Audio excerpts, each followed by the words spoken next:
हाय, hello, नमस्कार. तुमच्या सगळ्यांचं स्वागत आहे माझ्या यूट्यूब चॅनलवरती. तर आज आमच्या घरी ठरलं होतं माशाचा प्लॅन. तर त्यात अगोदर मासे वगैरे आणले, त्याला क्लीन वगैरे करून घेतलं आणि त्यानंतर ह्या माशाला फ्रीजमध्ये ठेवण्यासाठी अगोदर हळद, लाल तिखट आणि फिश फ्रायचा मसाला देखील लावून घेतला, अजून मीठ देखील. मला इकडे वाटणची तयारी करायची होती.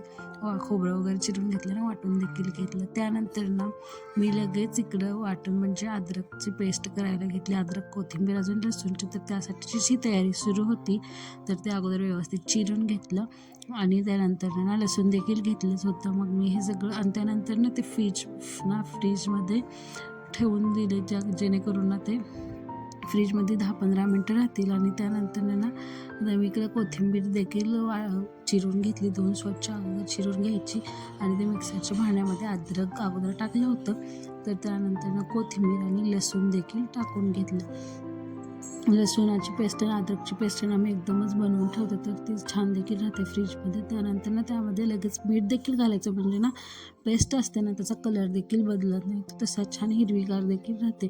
त्यामुळे अगोदर पेस्ट वगैरे करून घेतली. इकडे टोमॅटोची देखील मला पेस्ट करायची होती, तर त्याची देखील पेस्ट मी करून ठेवली. त्यानंतर इकडे फिश मॅरिनेट होत होते, तर मी अगोदर इकडे भाकरी देखील करून घेतली. फिश नॉनव्हेज वगैरे असलं तर आमच्याकडे भाकरीच लागते, त्यामुळं अगोदर इकडे भाकरी करून घेतली. व्यवस्थित भाकरी थापून घेतली आणि ती तव्यावरती टाकून घेतली. वरतून पाणी देखील लावून घेतलं. तर तुम्ही तुमच्या इकडं काय खातात? फिश केल्यावरती, चिकनवरती भाकरी की चपाती, ती देखील सांगा. मी भाकरी बनवतच होते, तर इकडं फिशचं चालूच होतं. त्यानंतर मला काय फिश बनवायला येत नाही. फिश तर सासूबाईच करतात, म्हणून आमच्या इथे सासू अजून सासरे आले होते, तर त्यासाठी फिश आणलं होतं. मला फिश बनवताच येत नाही. नॉनव्हेज वगैरे बनवते, चिकन, मटन. त्यानंतर किचन कट्टा क्लीन करून घेतला भाकरी केल्यानंतर अगोदर. त्यानंतर इकडे मला वरण भात देखील लावायचं होतं. डाळ ह्याच्याच कार्तिकीसाठी लावायची होती आणि भात आमच्यासाठी लावून घेतला. कुकर वगैरे लावून घेतलं. त्यानंतर इकडे तर सासूबाईचं चालू होतं मसाला वगैरे बनवणं फ्राय करण्यासाठी फिशला. त्या फ्राय करणार होत्या, म्हणून इथे इकडे मसाला वगैरे, त्यात ते रवा देखील घेतलं होतं, थोडा कॉर्नफ्लॉवर, लाल तिखट आणि मसाला फ्रायचा. ते व्यवस्थित सगळं करून घेतलं आणि इकडे फ्राय करण्यासाठी तयारी सुरू झाली. आम्ही आज कार्तिकीला म्हणजेच लाडूला देखील ट्राय करणार होतो फिशसाठीचा. तर ती बघू कशी रिॲक्शन करते, खाते की नाही, ते देखील आम्हाला बघायचं. फर्स्ट टाईमच तिला आम्ही देणार होतो फिश. इकडे प्रकार काय होता मला देखील फिशचा माहिती नव्हता. इकडं आणले होते ह्यांनी. त्याला व्यवस्थित सासूबाईंनी मसाले वगैरे वरतूनच लावून घेतले. बारीक रवा आणि कॉर्नफ्लॉवर आणि अद्रक, कोथिंबीरची पेस्ट आणि मीठ देखील त्यात लावून घ्यायचं. इकडे फ्राय करायला टाकले. मस्त फिश फ्राय होता आणि आज मस्त ताव देखील हाणायचा होता. बरेच दिवस झाले होते आम्ही फिश खाल्लाच नव्हता. त्यानंतर इकडे लाडूला आणला ट्राय करण्यासाठी. तिची रिॲक्शन बघा कशी होती. स्टार्टिंगला तर तिनं टेस्ट करण्यासाठी केलंच नाही टेस्ट, मी तिला दिलं तरी पण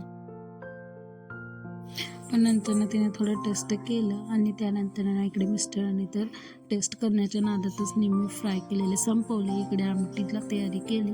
अगोदर कढईमध्ये तेल वगैरे घालून खोबरं, अद्रक, कोथिंबीरची पेस्ट आणि टोमॅटोची पेस्ट देखील घालून घेतली. व्यवस्थित त्याच्यात गरम मसाला, आणखीन जो फिशचा मसाला देखील भेटला होता तो देखील त्यात घालून घेतला आणि मेन आमचं काळं तिखट घरगुती ते देखील घालून घेतलं. काळ्या तिखटाचं आम्ही नॉनव्हेज बनवतो, तर तुम्ही कोणत्या तिखटाचं नॉनव्हेज बनवता ते देखील सांगा. त्यानंतर व्यवस्थित मसाला परतून घेतला. त्यानंतर त्यामध्ये लगेच थोडं मसाला शिजण्यासाठी थोडं पाणी ॲड केलं आणि असं थोडं थोडं करून मसाला देखील शिजवून घेतला. इकडे या माशाची आमटी करायची होती, तर त्यानंतर त्यात मासे टाकून घेतले आणि ते छोट्या बारीक गॅसवरती देखील थोड्याच प्रमाणात शिजवून घेतले. असे म्हणतात की जास्त उकळलं की म्हणजे जो मासा असतो तो त्यामध्येच विरघळतो. तर त्यासाठी एकच उकळी माशाच्या आमटीला करून घ्यायची.